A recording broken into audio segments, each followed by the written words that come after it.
चलो भाई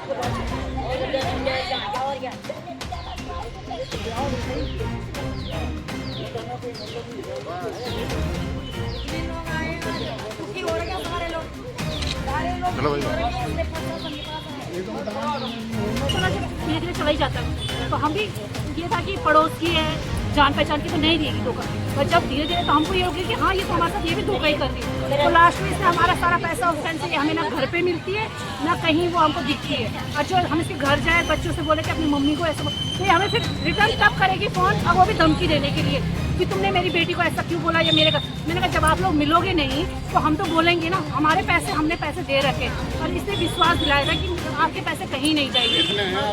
मेरे तो ज़्यादा नहीं, मेरे 50 है, पर मैं जब उससे जुड़ी थी तो ये लोग भी और मेरे साथ भी जुड़ गए। तो इसकी वजह से मतलब मेरे पीछे ये लोग जुड़े। तो ये बेचारी दीदी है, तो इनका ये है कि वो कहीं काम करती है, वहाँ से मैं खासी रामपुर में रहती हूँ, और मेरे जस्ट बगल में ऐसे ही ये सोने गुसाई रहती थी। और हम महिलाएं पड़ोस के कई सालों से ऐसी करती थी, समितियाँ करती थी, और अपना पैसा जैसे शादी ब्याह हो रही है वहाँ से निकालते थे, और हम ही वहाँ ब्याज देते थे, हमारे पैसे वो आपस में बढ़ता था। आपसी हमारे छोटे मोटे खर्चे के लिए वो हमने समितियाँ कर रखी थी। और इसने लोगों को विश्वास में ले लेके इसने 5 समितियाँ अपने पास रखी, 5 और इसने सबका पैसा इकट्ठा करा इस आप जैसे पैसे पूरा हुआ कि भाई हमारे पैसे दे, वैसे ये टाल मटोल करने लगे, कभी छूट जाए, कभी कहीं चली जाए, कभी कुछ। अब आप तो इसके बच्चे का भी उल्टा जवाब देने लगे। बोला मेरी मम्मी आई तुम्हारे घर में पैसे मांगने, तुम आते थे पैसे देने, तुम्हारे पास क्या सबूत है?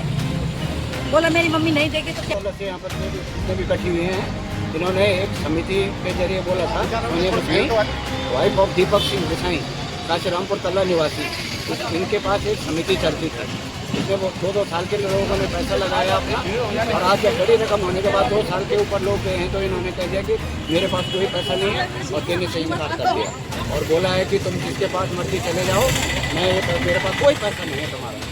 इसलिए आज हम यहाँ पुलिस स्टेशन में